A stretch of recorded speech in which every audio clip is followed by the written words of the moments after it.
I was scrolling on Instagram when I came across a reel of a mom talking about her body. Then I saw a comment that stopped me. Another mom shared an exchange that she had with her daughter, and this was after she called her own body ugly. So her daughter looked at her and asked, "What do you think about me?" And then the mom said, "Baby, you're beautiful." And then the daughter said, "But people say I look just like you. So if you say that you're ugly, that means I'm ugly. But if you say that I am beautiful, that means that you are beautiful. So which is it?" I don't know. It hit me and it made me wonder, what have I been saying about my body? Not just out loud, but quietly, subtly, in the moments that nobody else hears. I've spent years being unkind to myself.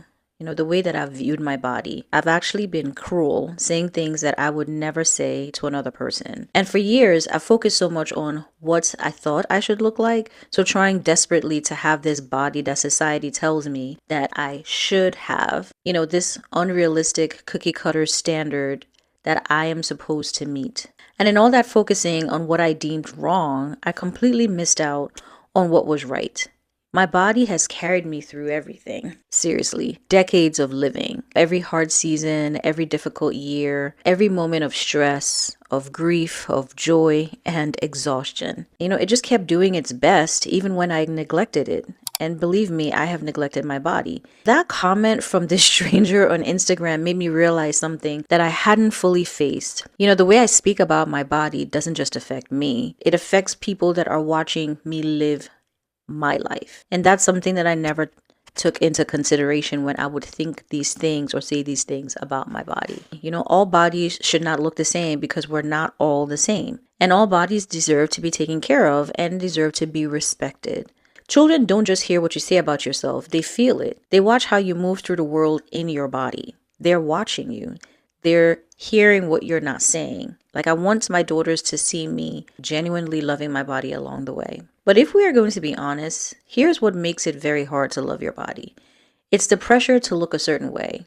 And we get that from the magazines we've read growing up, from the comment sections that we scroll through on social media, and even from the way that we talk negatively about other women's bodies, as casually as just talking about the weather. Sadly, somewhere along the way, we've internalized all of it and we've started measuring ourselves against this image that isn't realistic or even necessary.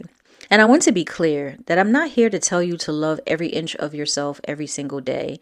I mean, some days that's just not realistic, and that's actually okay. This is about something more fundamental than that.